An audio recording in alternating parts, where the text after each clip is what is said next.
जय श्री कृष्ण मित्रों, मैं प्रियंका स्वागत करती हूँ आपका जीवन और आध्यात्म में। मित्रों, आज मैं लेके आई हूँ कल्कि पुराण के दूसरे चरण का तीसरा अध्याय। तो चलिए देर न करते हुए अध्याय को सुनते हैं।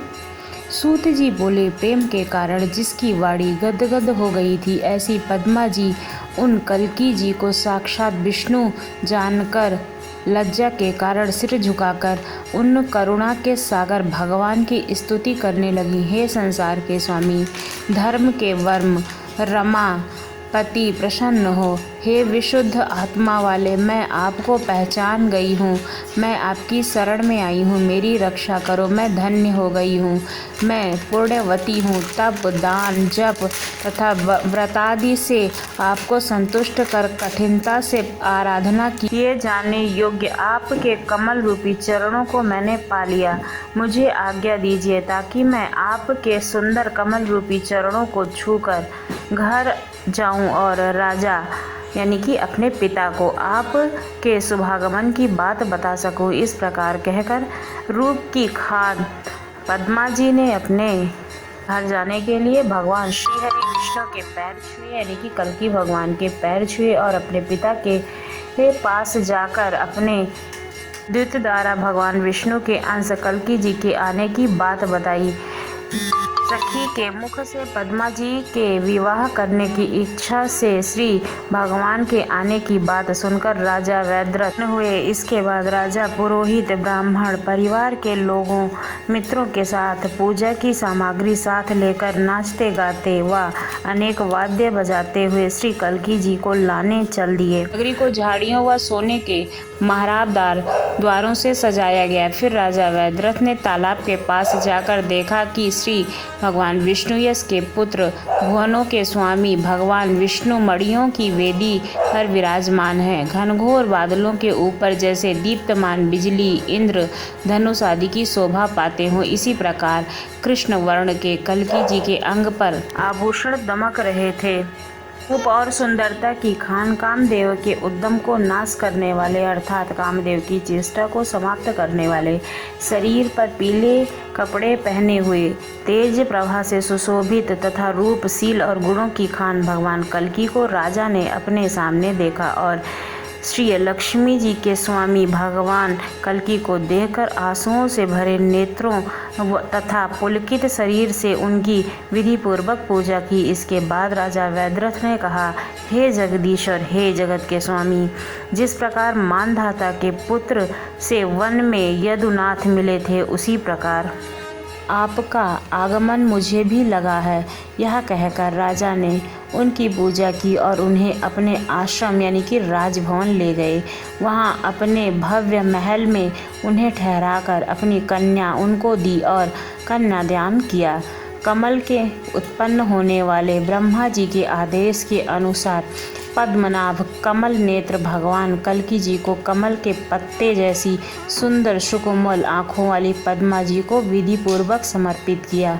प्यारी पत्नी को पाकर और सज्जनों और परिजनों द्वारा सम्मान पाकर सिंघल द्वीप के उद्गम स्थान को देखकर उनकी विशेषता को जानने वाले भगवान कुछ दिन वहां ठहरे। जो राजा स्त्री बन गए थे और पद्मा जी की सखी हो गए थे, वे लोग संसार के स्वामी कल्कि भगवान को देखने के बाद शीघ्र ही वहां आ गए।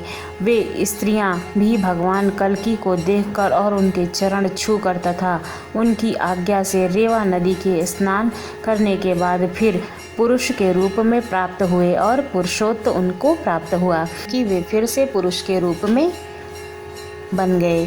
पद्मा जी का रंग तो गोरा है, लेकिन भगवान कल्कि का रंग काला है। ये दोनों रंग एक दूसरे के उल्टे हैं। इसी प्रकार पद्मा जी के नीले कपड़े हैं और कल्कि जी के पीले कपड़े हैं। इन दोनों के रंगों का यानी नीले और पीले का आपस में अच्छा मेल प्रतीत होता है। राजा लोग कल्कि जी का परम और अद्भुत प्रभाव देखकर उनकी शरण में आकर बड़ी भक्ति के साथ उन्हें प्रणाम कर स्तुति करने लगे। हे देव, आप की जय हो, आपकी जय हो। आपकी कल्पना करने से संसार में तरह तरह की विचित्र कल्पनाएं पैदा होती हैं और आपके प्रभाव से वे कल्पनाएं साकार होती हैं। जब तीनों लोग प्रलय के जल में डूब गए थे, तब आप निर्जन स्थल में प्रकट हुए थे। आपने ही धर्म सेतु के संरक्षण के लिए मत्स्य देह धारण की थी। राक्षसों की सेना जब इंद्र को हराने लगी और तीनों लोगों को जीतने वाले अत्यंत वीर हिरण्यकश्यप जब इंद्र का संहार करने वाला था, तब आपने नाश किया पृथ्वी का और उद्धार किया। तब उसने 12 रूप में प्रकट होकर उसका संहार किया था। हे भगवान, वही आप हमारी रक्षा करें। फिर आपने ही धर्म सेतु के संरक्षण के लिए मत्स्य देह धारण की थी। राक्षसों की सेना जब इंद्र को हराने लगी और तीनों लोगों को जीतने वाला अत्यंत वीर हिरण्यकश्यप जब इंद्र का संहार करने चला, तब उनका नाश कर पृथ्वी का उद्धार करने का संकल्प कर आप वाराह के रूप में प्रकट हुए थे। हे भगवान, वहीं आप हमारी रक्षा करें।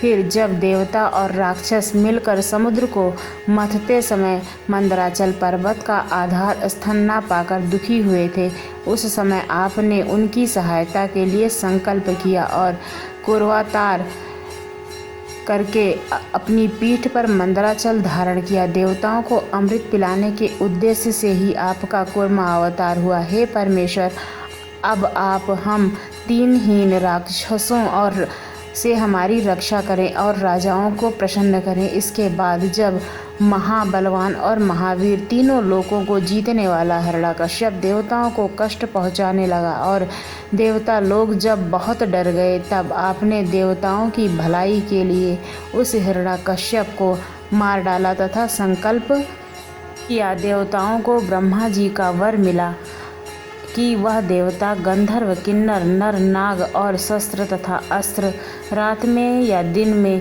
स्वर्ग में, पाताल में या मृत्युलोक में कहीं भी नहीं मारा जा सकता। ऐसे विचित्र वर का हल ढूंढकर आपने सब बातों का विचार कर नरसिंह मूर्ति धारण किया। दैत्यराज आपको देखकर क्रोध में भरे हुए आग बबूला हो गए। दांत से होठों को काटता हुआ कमर कसकर आपसे लड़ने के लिए तैयार हो गया।